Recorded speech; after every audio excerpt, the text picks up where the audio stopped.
The first rule of early retirement is to find a hobby.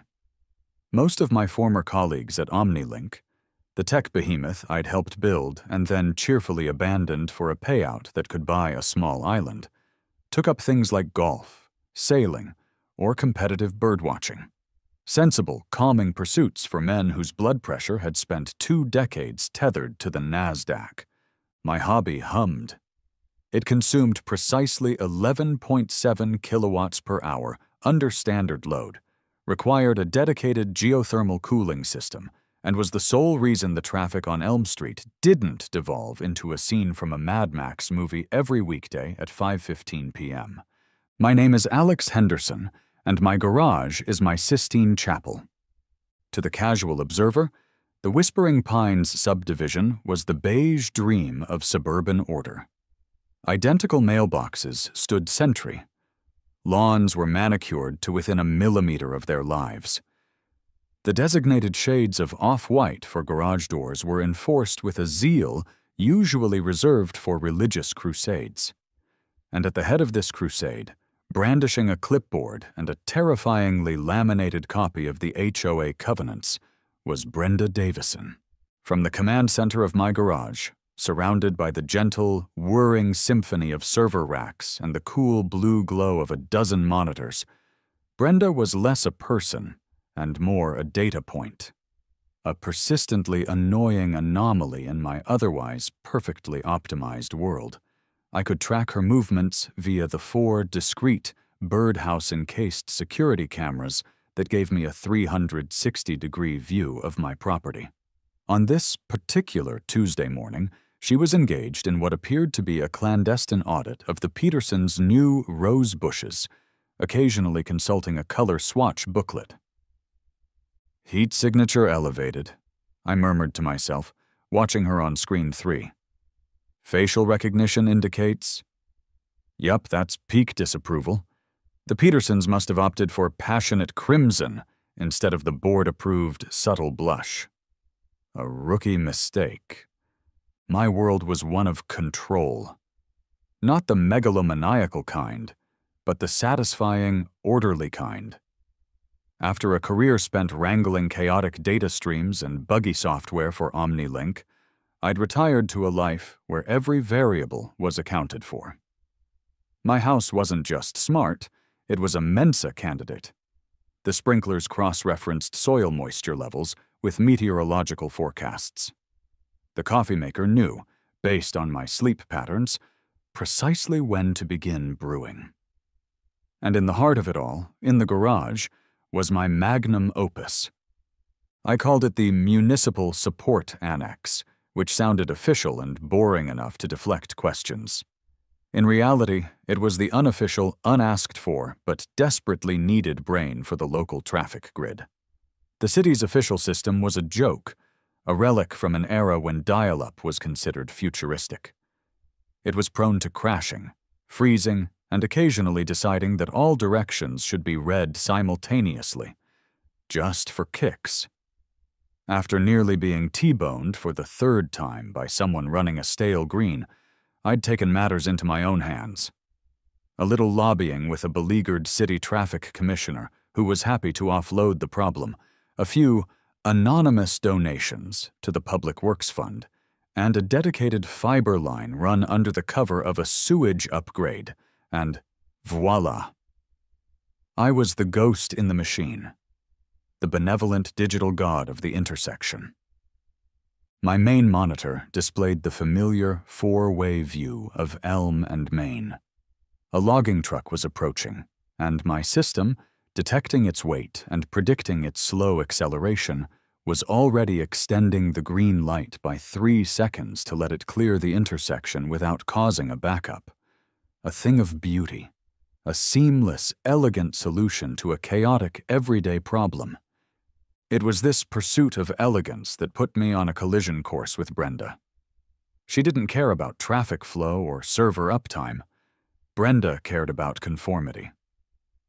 My house, with its slightly too large satellite dish for a dedicated high-speed data link, naturally, and the faint, ever-present hum emanating from the garage's ventilation system, was a discordant note in her symphony of beige. My email pinged. It was the weekly Whispering Pines HOA Community Bulletin, a document I read with the same morbid fascination one might watch a snake eat a mouse. I clicked it open. Subject: Community Harmony and Bylaw Reminders. Hello, neighbors. A beautiful week in Whispering Pines. Let's keep it that way by remembering a few key community guidelines. 1. Trash receptacles. Please ensure cans are not visible from the street except on collection day. Bylaw 14, Section B. 2. Lawn aesthetics. The Danderson's azaleas at 112 Maple are a shade 2 magenta, violating Bylaw 7, Section C, Paragraph Fuchsia. A formal notice has been sent. 3. Unapproved flora. The new rose bushes at the Peterson residence are under review by the Aesthetics Committee for excessive vibrancy. 4. A new reminder. All residents are reminded that excessive energy consumption, identifiable by unusual humming noises or flickering of neighborhood streetlights, is a violation of community bylaws. Bylaw 28, Section F, Utility Decorum. Such activities place an undue strain on our shared infrastructure. I leaned back in my chair, a slow smile spreading across my face. Utility decorum. It was magnificent. She was escalating. For months it had been passive-aggressive comments about my overly bright porch light or the unusual number of antennas on my roof. But this was a direct, albeit veiled, shot across the bow. She was coming for my power. She was coming for my hobby. Little did she know, I whispered to the silent servers. I had a lot of electrons. I archived the email into a folder I'd labeled The Brenda Chronicles and went back to my traffic grid. A school bus was approaching. I tweaked the timing, giving it a clear path. Let Brenda worry about her fuchsias and her decorum. I had a city to keep moving. The hum of the servers was the sound of order, of progress, of a complex system working in perfect harmony. It was a symphony. And I wasn't about to let anyone unplug the orchestra. The opening salvo in what would later be known as the Great Whispering Pines Power War arrived not via email, but via certified mail. There's a special kind of dread reserved for certified mail. It's never good news. It's never a surprise check from a long-lost aunt or an invitation to join the Avengers. It's always a jury summons, a tax audit, or, in my case, a formal declaration of hostilities from the HOA. I was outside, overseeing the arrival of Gus, when the mail carrier's little white truck pulled up. Gus was a contractor who looked like he'd been carved from a single, weathered piece of oak. He was here to begin the preliminary survey for my geothermal project, the key to getting my server farm's cooling costs down and, ironically, reducing my overall strain on the power grid. He was leaning against his dusty Ford F-150, chewing on an unlit cigar, as I signed for the envelope. "Certified," Gus grunted, his voice a low rumble. "Looks important." "It's from the HOA," I said, slitting the envelope open with my thumb. It's the suburban equivalent of being served with a dueling challenge. I unfolded the letter. The letterhead was embossed with a clip-art pine tree. The font was a stern Times New Roman. The prose was pure, unadulterated Brenda. Official notice of violation. To Alex Henderson, 114 Maple Lane. From the Whispering Pines, HOA Architectural and Aesthetics Committee. Date, July 15, 2025. Violation, bylaw. 19 Section A, unapproved landscaping modifications, and Bylaw 31, Section D, unauthorized industrial operations. Dear Mr. Henderson, it has come to the attention of the committee that you have commenced preparations for a significant, unapproved excavation on your property. Furthermore, the presence of heavy-duty commercial equipment, Ref. 1-1, Ford F-150, license plate Gus truck, indicates an unauthorized industrial operation within a residential zone. As per the covenants you agreed to upon purchasing your home, any and all modifications to landscaping, including but not limited to trenching, digging, or soil displacement exceeding a depth of 12 inches, requires a formal application and approval from the committee. Engaging in industrial-scale work is strictly prohibited. You are hereby ordered to cease and desist all operations immediately. A fine of $200 per day will be levied until the violation is rectified and the property is returned to its original state. Failure to comply will result in further legal action. Attached are photographic evidence of the violation. I glanced at the photographic evidence. It was a series of blurry, zoomed-in photos of Gus's truck and a tape measure lying on my lawn, clearly taken from Brenda's second-story window. I handed the letter to Gus. He scanned it, his leathery face impassive. He took the cigar out of his mouth, looked at his truck, then back at the letter. "Industrial operation?" he said, a note of disbelief in his gravelly voice. "I'm digging a 2-foot trench for some pipes, Alex, not building a skyscraper. This lady's wound a little tight, huh?" "Gus," I said, a grin slowly forming, "you have no idea. Last month she tried to find me because my Wi-Fi signal was trespassing in her airspace." "She can do that? She can try? The woman has weaponized boredom. She thinks the hum from my server fans is a secret government plot to control the weather." Gus shook his head, sticking the cigar back in his mouth. "So, what do you want to do? I can pack it in. My boys ain't started digging yet. I can come back when you get this sorted." An ordinary man might have seen this as a setback, a roadblock. But for an engineer, a problem is just an opportunity for an overly elaborate solution. Brenda had made a critical error. She had cited specific bylaws. She had opened the door to a war of documentation. It was a battle I was born to fight. "Oh no, Gus," I said, my smile widening. "We're not pausing. We're not packing it in. We are accelerating.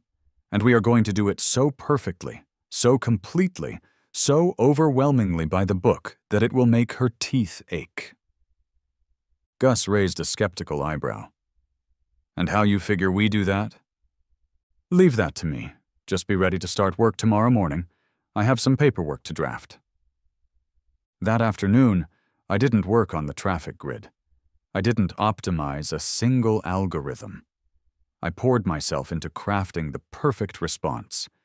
It was a masterpiece of bureaucratic judo. I started by addressing her claims directly. Violation of bylaw. 19 Section A, unapproved landscaping. I pointed out that Bylaw 19 was superseded by Bylaw 22, Section G, which explicitly permits green energy retrofitting and utility upgrades with the proper city permits. I attached, in high-resolution PDF format, my 4 approved permits from the City Planning Office, the Electrical Board, and the Environmental Department. Violation of Bylaw 31, Section D, unauthorized industrial operations. I argued that a geothermal installation was classified as a residential utility enhancement, not an industrial operation. To support this, I included a signed and notarized letter from Gus's company, fully licensed, bonded, and insured, copies of which were also attached, detailing the scope of the work.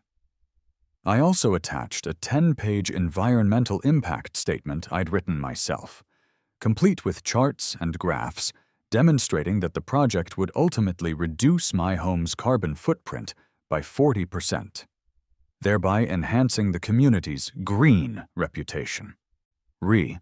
Photographic evidence. I included a polite but firm note that photography of a private residence from an adjoining property without consent could be considered a violation of privacy, citing a state statute I'd looked up for the occasion. The entire response, including appendices, ran to 27 pages. I bound it in a crisp, professional-looking folder. I addressed it to Brenda, but I CC'd every single member of the HOA board, whose email addresses I had, of course, compiled in a neat little database. As I walked to the mailbox to send it off, I saw Brenda watching from her window, a smug look on her face. She thought she had me. She thought her little letter had stopped me in my tracks. "You've just activated my trap card, Brenda," I muttered, as I dropped the heavy envelope into the slot. The game was afoot. The fallout from my 27-page magnum opus was, as I had predicted, glorious. The next morning, I was sipping my perfectly brewed coffee and monitoring the morning commute when my security cameras caught the first ripple effect. An emergency HOA board email had clearly gone out because 3 of the 5 board members could be seen scurrying from their homes and making a beeline for Brenda's driveway. They stood there for a good 20 minutes, gesticulating wildly. One of them, a timid-looking man named Frank, kept pointing at my house and then shrugging with an expression of pure helplessness. Brenda had been outmaneuvered. Her simple, brutish attack had been met with overwhelming, meticulously documented force. She was publicly stymied, but I knew she wouldn't take it lying down.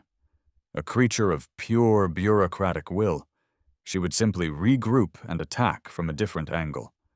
Her new angle, it turned out, was a grassroots campaign of fear and misinformation. Around noon, she began her pilgrimage. Dressed in her battle armor, a beige pantsuit and sensible flats, she started going door to door. I swiveled my chair to face monitor 4, which had a clear view of the street, and cranked up the gain on the parabolic microphone I had disguised as a garden gnome near my walkway. It was time for some opposition research. Her first stop was Dave's house. Dave lived next door.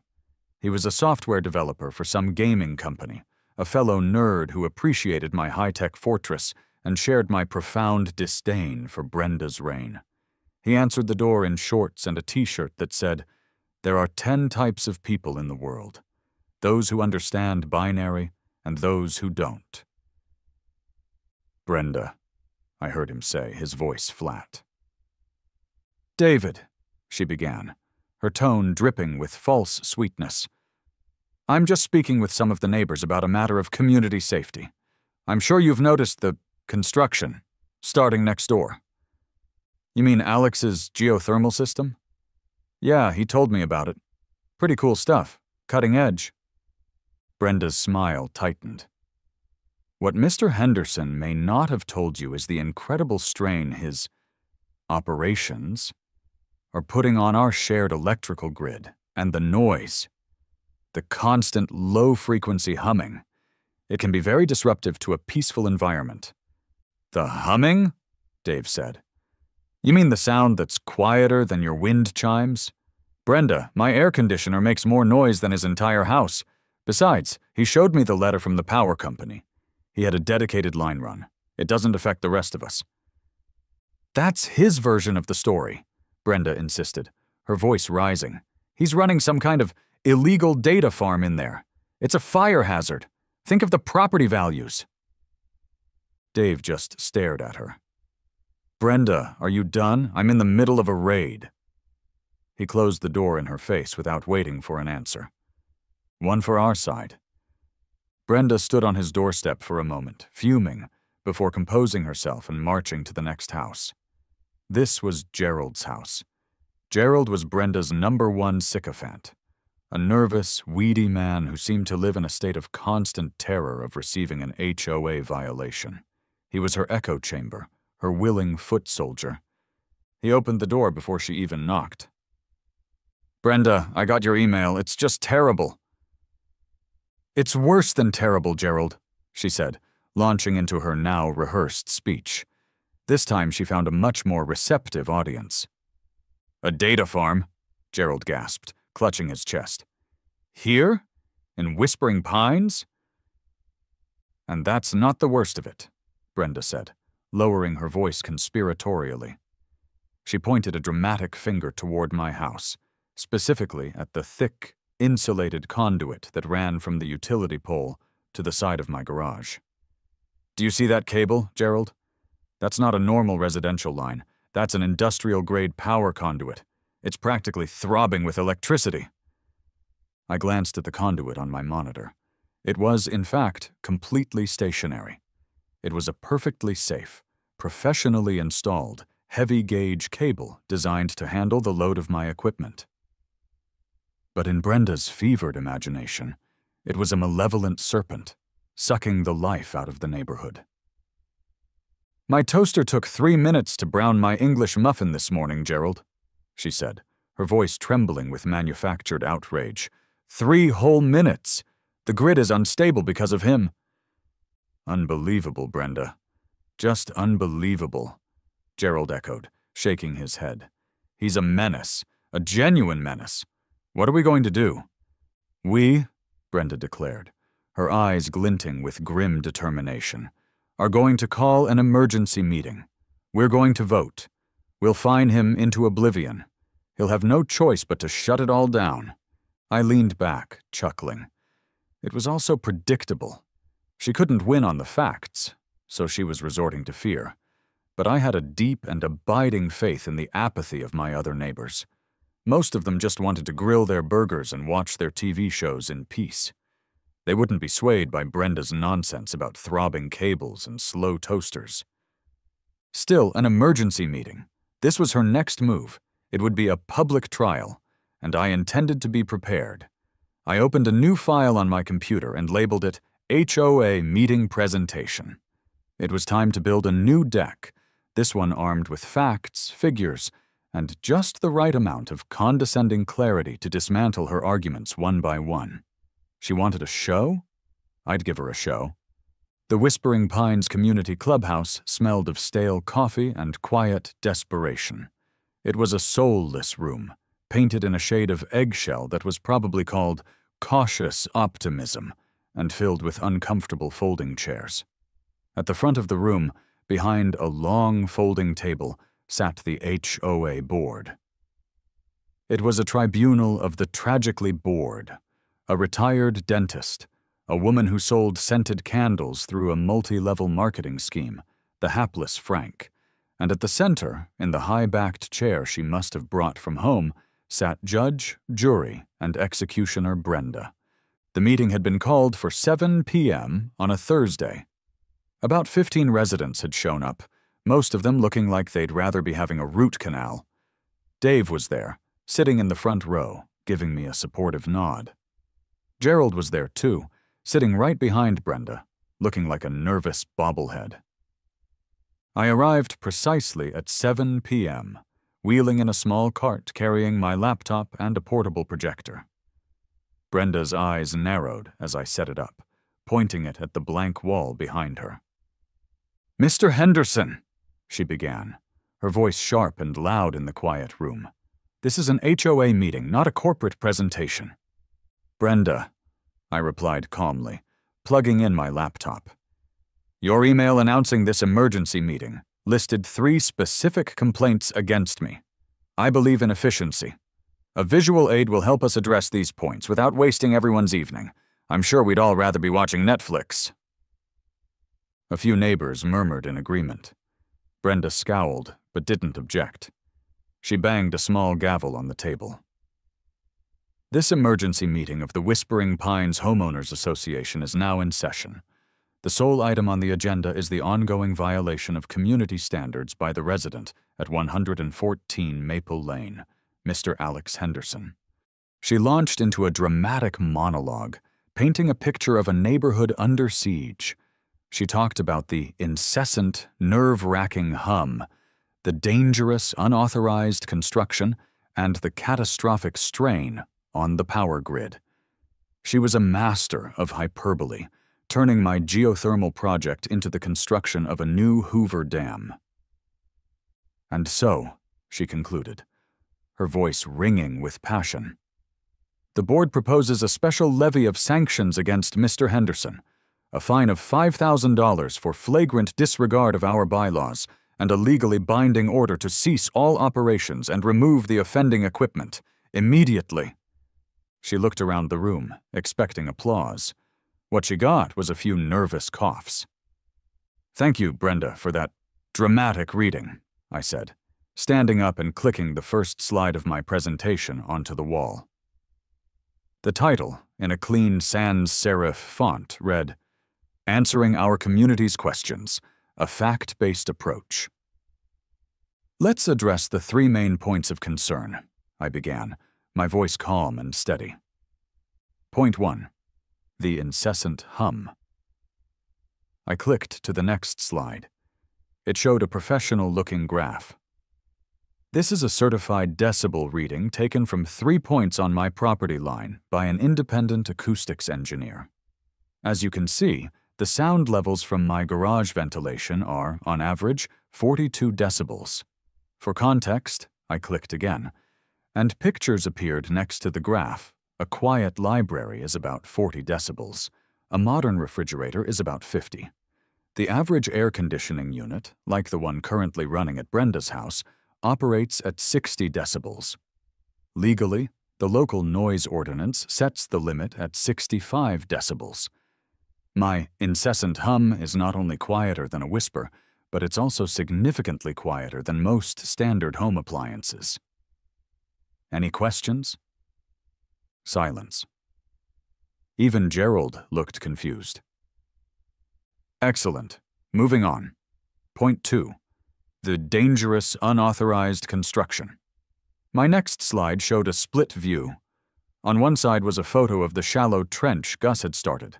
On the other, a copy of my city-approved permit, blown up to be easily readable. This is not construction, I explained. It is a utility enhancement.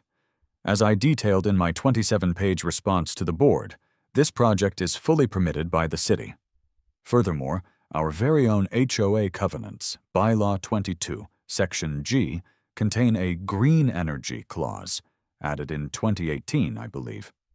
It encourages residents to adopt environmentally friendly technologies like solar panels and geothermal systems. Far from being a violation, my project is the very embodiment of the forward-thinking principles our community claims to champion. I let that sink in. The retired dentist on the board was nodding slowly. And now, for the main event. Point 3. The catastrophic strain on the power grid. This was my favorite part. I clicked to a slide with the logo of the county power company. I took the liberty of speaking directly with the head of residential engineering at West County Electric, I said. This is a signed letter from him. I projected the letter onto the wall. It confirms 3 things. First, my account is in perfect standing. Second, the upgraded conduit to my home was a planned, approved, and professionally installed upgrade that I paid for myself to ensure I would not be drawing excessive power from the shared neighborhood transformer. In essence, I have my own dedicated feed. My power usage has 0 effect on anyone else's. I paused, letting the words hang in the air. But here's the best part. I clicked to my final slide. It was a beautiful, easy-to-read line graph showing my projected energy consumption. This graph shows my power usage over the last 6 months. And this dotted line shows the projected usage after the geothermal system is complete. As you can see, once this disruptive project is finished, my home's peak energy draw will decrease by nearly 40%. My new system is so efficient it will actually reduce the overall load on the grid infrastructure. So, far from being a strain, I am actively making the neighborhood grid more stable. You're welcome. I turned off the projector. The room was dead silent. I had taken every one of Brenda's emotionally charged accusations and systematically, calmly, and with documented proof, obliterated them. Brenda was speechless, Her face was a mottled patchwork of red and white. She opened her mouth, but no sound came out. Frank, the timid board member, cleared his throat. "Well, Brenda, it seems Mr. Henderson has addressed the concerns. The permits all look to be in order." "So, what's the vote on?" Dave called out from the audience. "Whether we should give him a community service award?" A few people laughed. The tension in the room broke. Brenda banged her gavel, the sound sharp and desperate. "This is not over," she hissed, her voice a low, furious whisper. "The bylaws are meant to protect the peace and aesthetic of our community, not to enable this techno-anarchy." "The bylaws, Brenda, are a contract," I said, packing up my equipment. "I read it. You should try it sometime. Now, if you'll excuse me, I have a traffic jam on Elm Street to prevent." I walked out of the clubhouse, leaving behind a stunned HOA board and a seething, utterly defeated dictator. I knew it wasn't the end. Humiliating a person like Brenda doesn't make them see reason. It just makes them more dangerous. She had lost the battle of wits. Now, I suspected, she would resort to brute force. The morning after the HOA inquisition was bright and clear. The air hummed with possibility, or perhaps that was just Gus's mini-excavator idling in my driveway. After the resounding victory at the clubhouse, Gus and his two-man crew had arrived at dawn, eager to finally break ground. The sight of that cheerful yellow machine, its bucket resting patiently on my lawn was, I imagined, the final, unforgivable insult to Brenda's shattered authority. I was in the garage, running a final diagnostic on the traffic grid interface, when I saw it on monitor 2. A Whispering Pines Police Department cruiser rolling slowly down Maple Lane. It parked directly in front of my house. "Showtime," I muttered, saving my work. Out stepped 2 officers. The driver was a man in his late 50s, with a physique that suggested a long and intimate relationship with donuts. His face was a mask of profound, soul-deep weariness. This was Officer Miller. His partner, who emerged from the passenger side, was about 30 years younger, fit, eager, and holding a notepad like it was the key to a promotion. Officer Davies.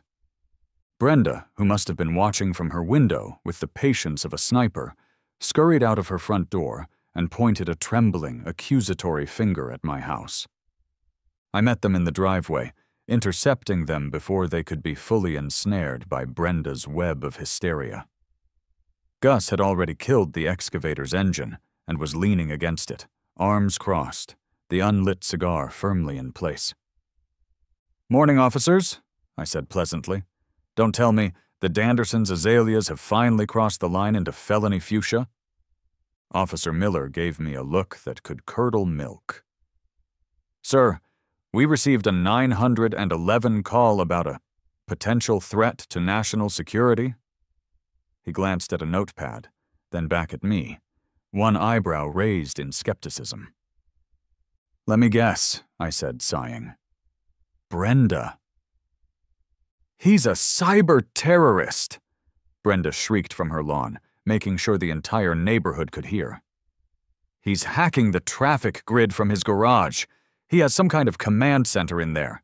He could cause a 20-car pileup with the push of a button." Officer Davies was dutifully writing this down. Cyber-terrorist. I had to admit, it had a certain ring to it. "Ma'am," Miller said, his voice devoid of any real energy. "Can you please calm down? What exactly is the threat?" "The threat," she said, marching closer, "is him and his illegal, noise-polluting, power-sucking megacomputer. It's a danger to us all." The situation was so absurd, there was only one way to handle it. I smiled warmly at the officers. "Gentlemen, she's not entirely wrong. I do have a mega-computer, and it is connected to the traffic grid. Would you care for a tour? I just brewed a fresh pot of coffee." Davies looked at Miller, uncertain. Miller, probably realizing a tour was preferable to standing here, listening to Brenda rave about hissing cables, just shrugged. "Lead the way." As I led them toward the garage, I nodded to Gus. "Take 5, Gus. We're having a national security briefing." Gus just grunted, a flicker of amusement in his eyes. The moment I keyed in the code and the garage door slid silently open, Officer Davies's jaw went slack. The cool, climate-controlled air washed over us, carrying the clean scent of ionized air and the gentle hum of cooling fans. The server racks stood like monoliths, their blue and green status lights blinking in a soothing, rhythmic dance. The wall of monitors displayed traffic feeds, system diagnostics, and lines of pristine code. "Whoa," Davies breathed. "This is... whoa." "It's my hobby," I said, gesturing for them to enter. "Welcome to the Municipal Support Annex." Officer Miller, by contrast, looked completely unimpressed. He ambled in, his eyes scanning the room not with awe, but with the weary appraisal of a man looking for a fire code violation, so he could write a ticket and leave. "So this is the command center," Miller stated flatly. "This is the monitoring station," I corrected gently. "And as I tried to explain to the HOA board last night, it's a volunteer effort. The city's official traffic control system is, to put it charitably, a piece of junk. It crashes. It's unsecured. My system acts as a redundant backup, ensuring the lights at Elm and Main don't suddenly decide to play Russian roulette with commuter traffic." I walked them over to my main workstation. "See? Everything green across the board. Smooth traffic flow, optimal timing, no cyber terrorism in progress." To prove my point, I pulled out a thick 3-ring binder from a shelf. It was meticulously organized, with labeled tabs. "Here are the city permits for the equipment, the service agreement with the Department of Public Works, unofficial, of course, but signed by the commissioner, and my electrical plans, all approved and stamped." "And this," I said, flipping to the last page, "is a letter of commendation from the mayor's office after my system prevented a gridlock during the Christmas parade fiasco last year." Davies was leaning in, reading the letter with genuine interest. "It says here you demonstrated exemplary civic-mindedness and technical ingenuity." I was rather proud of that, I admitted. Miller, meanwhile, had picked up my acoustics report from the HOA meeting. He scanned it, then looked around the room. "It's quieter in here than my squad car." "I soundproofed," I said, "for my neighbor's peace and quiet. You know, civic-mindedness and all that." Miller closed the binder with a definitive snap. He'd seen enough. He turned to Davies. "You got all that?" "I think so," Davies said, still looking around like a kid in a candy store. "So you're basically a friendly neighborhood hacker?" "I prefer pro bono civil engineer," I said. "But I'll take it." We walked back out into the bright sunlight.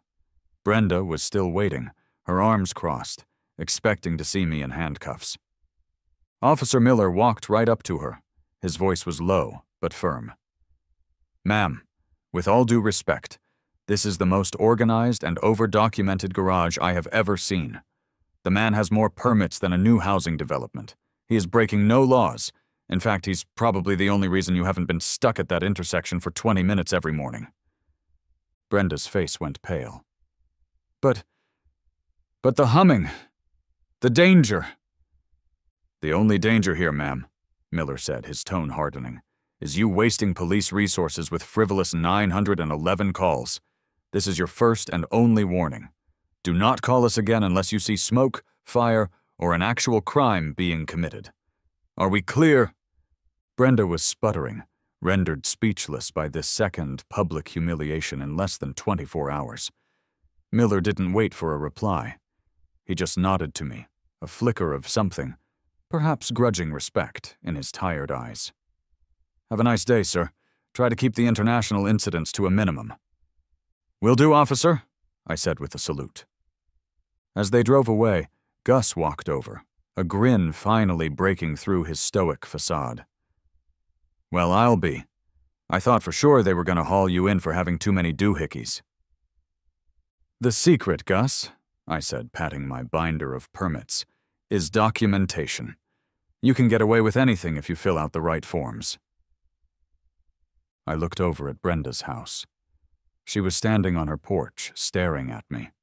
The look on her face was no longer just anger. It was pure, unadulterated hatred. She had been beaten with bylaws and dismissed by the law. There was only one avenue left to her now: open warfare. The rest of the day passed in a state of tense quiet. Gus's excavator finally bit into the earth, the neat trench for the geothermal pipes beginning to snake its way across my side yard. It was a tangible sign of progress, a physical manifestation of my victory. Every scoop of dirt was another grain of salt in Brenda's wounds. Late that afternoon, as Gus and his crew were packing up their tools, it happened. The final confrontation. Brenda marched across her lawn, her sensible flats making angry divots in the grass. She didn't stop at the edge of her property. She stomped right up to the edge of the new trench, a literal line in the sand between us. Gus saw her coming and fell silent, signaling his crew to do the same. They stood by their truck, silent witnesses to the impending explosion. "Henderson!" she barked. I was inspecting the trench. I stood up slowly and faced her. "Brenda, to what do I owe the pleasure? Come to admire the future of residential energy efficiency." "Don't you mock me!" she seethed. Her face was flushed and a small tick had developed in her left eyelid. "You think you're so smart. You think you've won, with your binders and your smirking and your little pet cops." "There was no thinking involved, Brenda. I simply presented facts. You presented hysterics. The outcome was inevitable." "I built this neighborhood," she yelled, her voice cracking. She spread her arms wide, as if to encompass all of Whispering Pines. "I sat on the planning committee.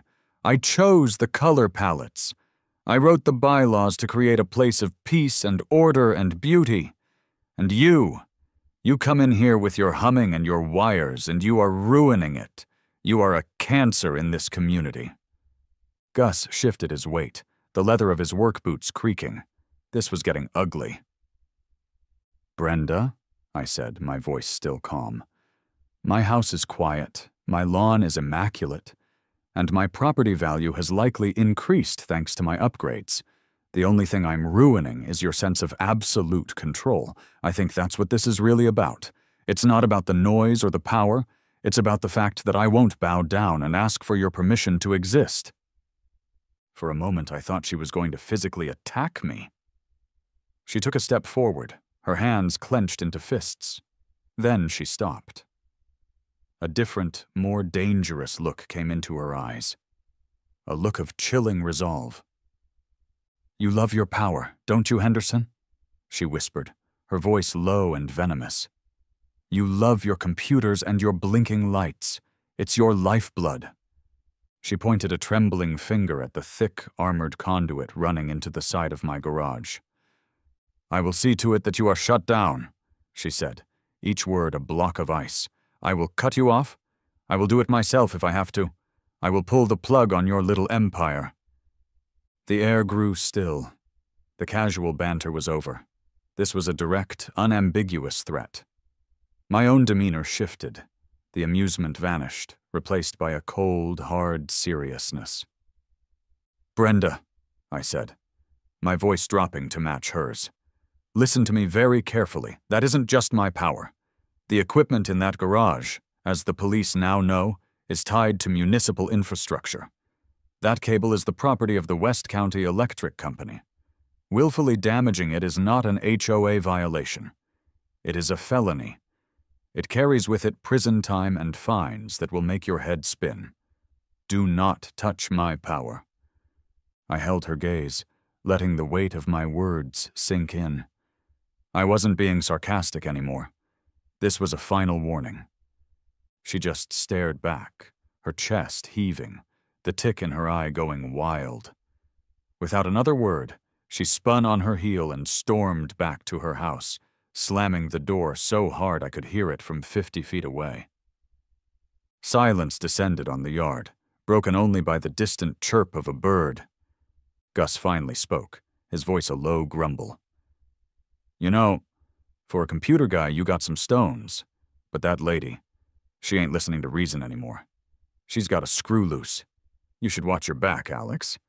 "Oh, I know she has a screw loose, Gus," I said, turning back to the trench, though my mind was miles away, running through schematics and protocols. "What she doesn't know is that I have a backup generator. And a backup for the backup generator." My gaze drifted toward my garage. "And a protocol for when someone is stupid enough to make me use them." That night, a storm rolled in.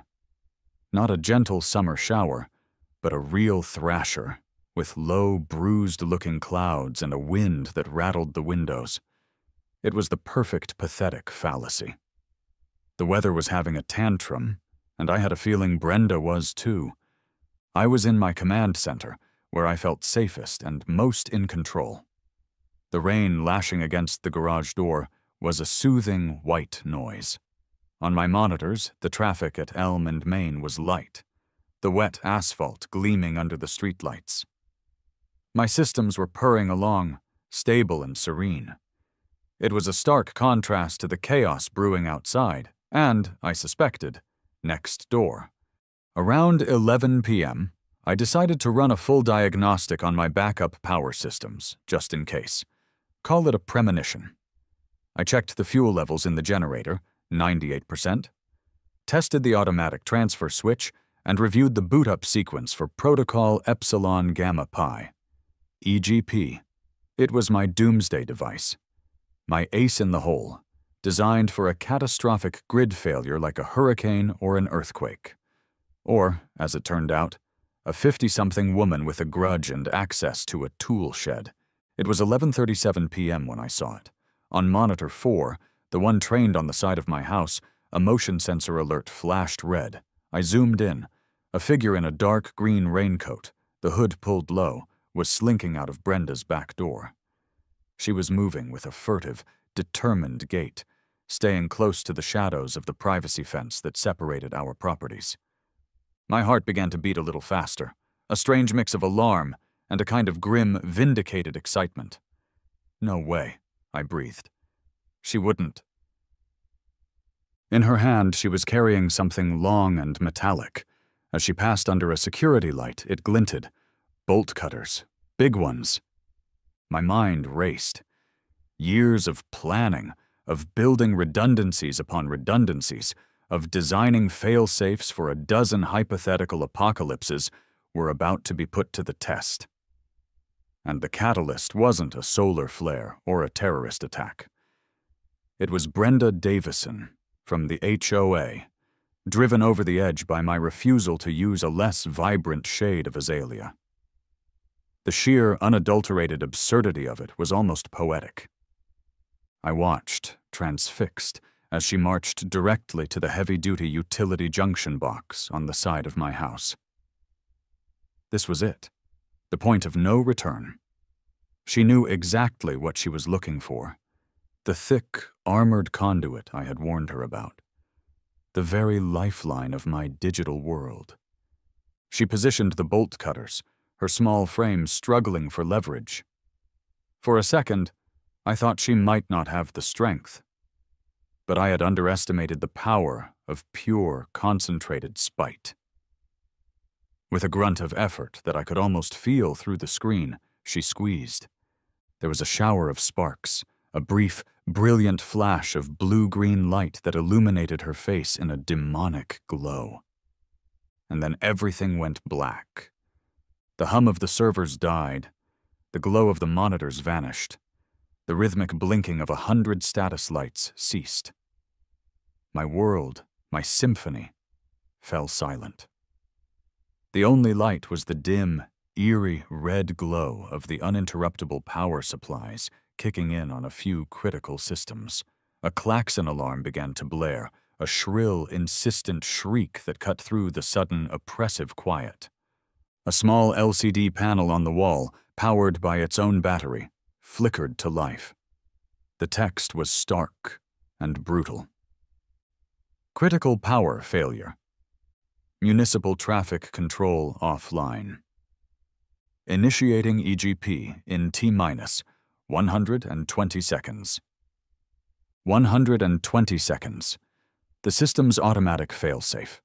It would give the main grid a chance to recover before assuming the worst and taking matters into its own hands. But I knew the grid wasn't recovering. Brenda had murdered it. I looked at the countdown timer. 118, 117. Then I looked at the large, red, protected button on my main console. The manual override. The button I had installed with a sense of theatrical flair, never truly believing I'd have a reason to use it. The label beneath it was simple: Initiate EGP.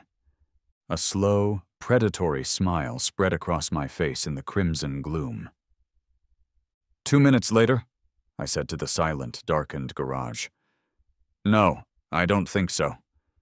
My hand shot out and I flipped up the protective cover. I'm not waiting. I slammed my palm down on the big red button. For a half second, the world remained suspended in silent, powerless darkness. Then, from the soundproofed shed in my backyard, a low rumble began. It was a deep, guttural growl, the sound of 500 horses waking from a nap, my custom-built diesel generator.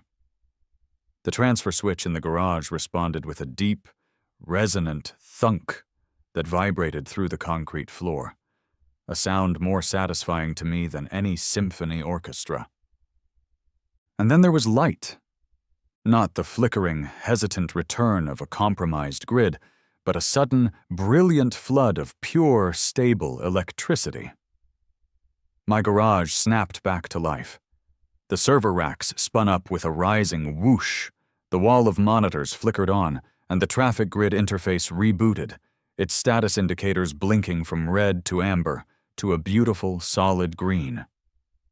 The blaring klaxon cut off, replaced by the familiar, gentle hum of my domain. I was back online. My kingdom was restored. But Protocol Epsilon Gamma Pi was just getting started. Its primary objective, powering my essential systems, was complete. Now it moved to Phase 2, Community Triage. On my central monitor, a program I'd affectionately named The Judgment of Solomon sprang to life. It displayed a map of the Whispering Pines subdivision, with each house represented by a small icon. The program began its work, accessing the neighborhood's smart meters through a back door I'd discovered in their firmware years ago. It was time to distribute the blessings of my private power grid. But power, like respect, had to be earned. The distribution was dictated by my neighborliness score, an algorithm I'd perfected over many boring Tuesday afternoons. It was a complex formula, factoring in everything from returned greetings and lawn maintenance to, most heavily, one's voting record in HOA meetings. A progress bar zipped across the screen. Assigning power priority, Alex Henderson, score 100, priority 1. Self-preservation is key, after all. Assigning power. Priority, Dave Miller, score 85. Loyal ally, good taste in t-shirts. Priority 2. On my security feed, Dave's house lit up next, a welcome beacon in the darkness. Assigning power priority, the Petersons, score 70, for their courageous defiance in the face of fuchsia-based tyranny. Priority 3. Their lights came on. I imagined them blinking in confusion, then relief. Assigning power priority, Frank Middleton, score 55. The timid board member who had dared to question Brenda. Priority 4. His house received power too, a reward for his flicker of courage. Assigning power priority, Gerald Phipps, score 15. Known sycophant, priority 8. The algorithm allocated just enough wattage to Gerald's house to power a single 40-watt bulb. I pictured it flickering mournfully in his living room, a monument to his spinelessness. And then, the final entry. Assigning power priority, Brenda Davison. Score, -1,337. Priority, 99. Execute malicious compliance subroutine. My lips curled into a grin. This was the part I had designed with a level of petty, vindictive glee that would have made Machiavelli blush. The protocol wouldn't just leave her in the dark. That was too simple, too merciful. Instead, it fed a tiny, precisely controlled trickle of power back into her house, just enough to activate her beloved smart home hub and run a special script I'd named Karen_mode.exe. I switched my main monitor to a 4-way split of the cameras trained on her property. The show was about to begin. First, the audio. Her multi-$1,000 smart refrigerator, the one with the built-in tablet and speaker, came to life. But it wasn't displaying recipes. It was blaring a tinny, grotesquely cheerful polka tune on a relentless loop. Next, the lights. Her smart bulbs, which she could normally program to 1,000 shades of soothing, began to flicker on and off. But not randomly. It was a pattern. Morse code. LOL. Then the television. Her 85-inch 4K monstrosity, her pride and joy, turned on at maximum volume. It displayed a single static image. A crystal-clear, high-resolution scan of the 27-page HOA response I had sent her, zoomed in on the section about my city-approved permits. Finally, the perimeter. Her smart doorbell began ringing continuously. The outdoor speaker, instead of a gentle chime, blared a synthesized voice. Warning, you have violated community bylaws. Please cease your resistance. Her automated sprinkler system, no longer bound by the constraints of watering schedules, erupted to life, training its jets in a chaotic, synchronized dance directly onto her prize-winning petunias. But the masterstroke was the garage. The protocol sent a signal that simultaneously disabled the smart garage door opener and locked it in the down position. Her car was trapped. She was, for all intents and purposes, under house arrest in a technological prison of her own making. One final touch. I pulled up the interface for the traffic grid. With a few keystrokes, I implemented a new, temporary timing pattern for the intersection at Elm and Main. The light for the main thoroughfare would remain a lush, accommodating green. But the left turn arrow for the side street that led only to Brenda's section of the neighborhood, it would now remain perpetually, unforgivingly red. I leaned back in my chair, steepled my fingers, and watched the chaos unfold on my screens. The polka played on. The lights flashed their mocking message. The rain and the sprinklers lashed against her perfect house. It was a symphony of comeuppance, and I was its conductor. Brenda stumbled back to her house, soaked from the rain and the recoil of her own vandalism. She was expecting darkness, silence, a shared misery. What she found was hell, custom-programmed just for her. I watched it all with the detached fascination of a scientist observing a particularly volatile chemical reaction. My gnome cam, with its parabolic mic, was picking up the audio perfectly. First came the polka. She stopped dead on her front walk, her head cocked, a look of utter confusion on her face. Then came the doorbell's synthesized warning, and she jumped back as if zapped by an electric fence. She fumbled for her keys and burst inside, presumably to escape the noise. A foolish mistake. The noise was coming from inside the house. "What is going on?" she shrieked, her voice a thin, panicked cry against the relentless oompapa of the polka. Through the front window, I saw her running from room to room. She tried the light switches. Nothing. Yet the TV blared, and the bulbs flashed their dot-dash taunts. She stormed into the kitchen and tried to unplug the refrigerator. The polka didn't stop. Of course it didn't. I knew that model had a 30-minute battery backup for the tablet in case of power outages, a feature designed for convenience, now weaponized for psychological warfare. She grabbed her phone from her purse. Dead, of course. She ran to her landline phone. Also dead. A modern VoIP phone, useless without power and internet, both of which I was selectively denying her. Her panic began to curdle into pure rage. She was trapped, powerless. The very feeling she sought to inflict upon me was now her entire reality. She began screaming, a string of incoherent curses directed at the house itself, at the appliances, at the very air around her. She tried to flee. She ran to the garage, intending to get in her car and escape. I watched on the interior garage cam as she repeatedly mashed the button for the garage door. It remained stubbornly, defiantly closed. The look on her face when she realized her car, her symbol of freedom and suburban mobility, was a prisoner too, was exquisite. Defeated, she slumped against the garage wall. The polka music seemed to get louder, more cheerful, more mocking. The TV continued to display my legal triumph. The lights continued to spell out LOL, LOL, LOL over and over. Finally, a new resolve entered her eyes. She couldn't fight the technology. She couldn't escape. But she could call for help. She stormed out of her house, back into the driving rain, now supplemented by her own rogue sprinklers. She ignored the flashing lights and blaring doorbell and marched with soggy determination to her neighbor's house, the Petersons. I watched as she hammered on their door. When Mrs. Peterson opened it, her house lit and warm behind her. Brenda looked like a drowned rat, a wild creature begging for sanctuary. "Brenda, what on earth?"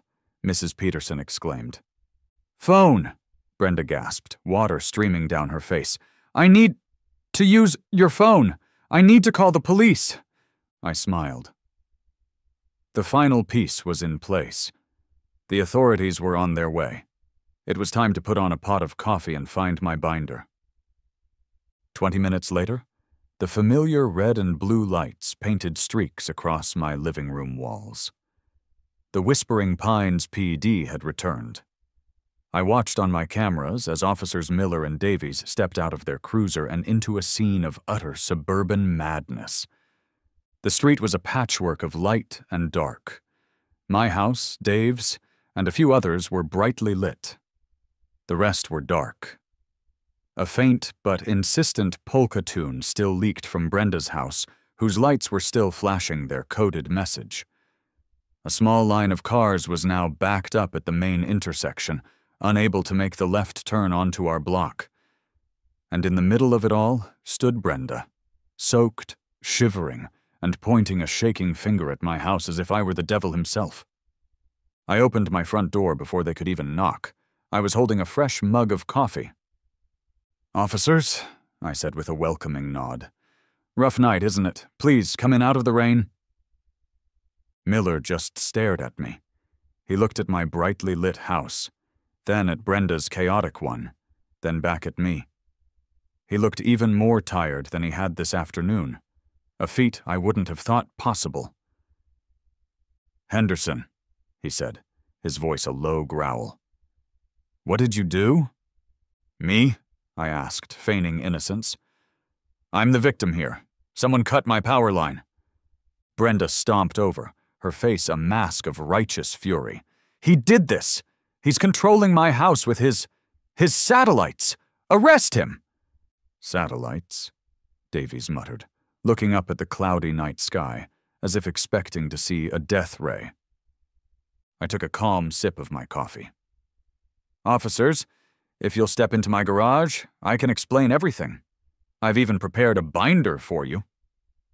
Miller sighed the sigh of a man who knew he was about to be subjected to a level of bureaucratic nonsense far above his pay grade. He and Davies followed me into the garage, which was once again a sanctuary of calm, controlled power. "As you can see, my systems are back online," I began, gesturing to the humming servers. Around 11:37 p.m., my property lost all power from the municipal grid due to an act of felony vandalism. I pointed to a monitor showing the looped footage of Brenda with the bolt cutters.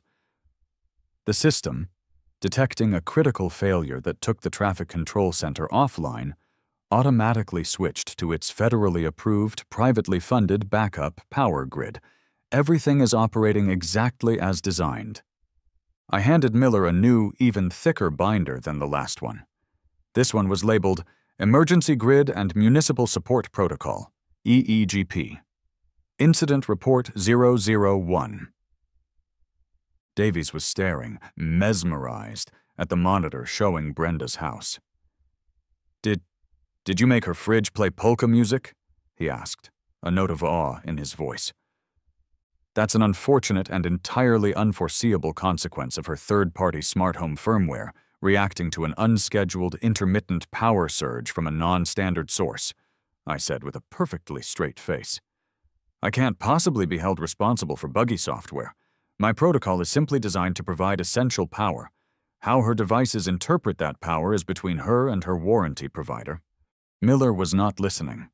He was staring at the looped footage of Brenda cutting the cable. He looked at the live feed of her sprinklers going haywire. He looked at the binder in his hands, thick with permits, schematics, and legal statutes.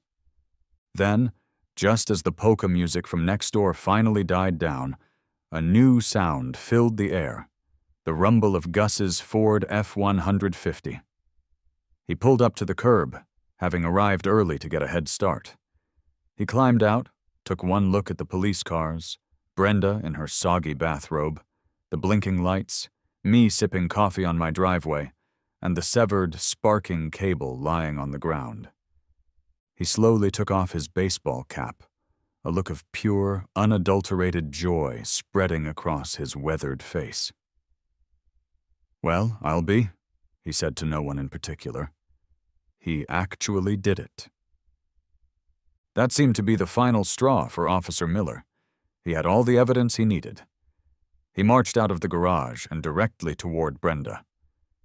"Ma'am," he said, his voice now carrying the full weight of the law, "you're going to have to come with us." "Me?" she shrieked. "He's the criminal!" "Mrs. Davison," Miller said patiently, pulling out a pair of handcuffs. "We have you on video committing felony destruction of public utility property. Right now, I need you to put your hands behind your back."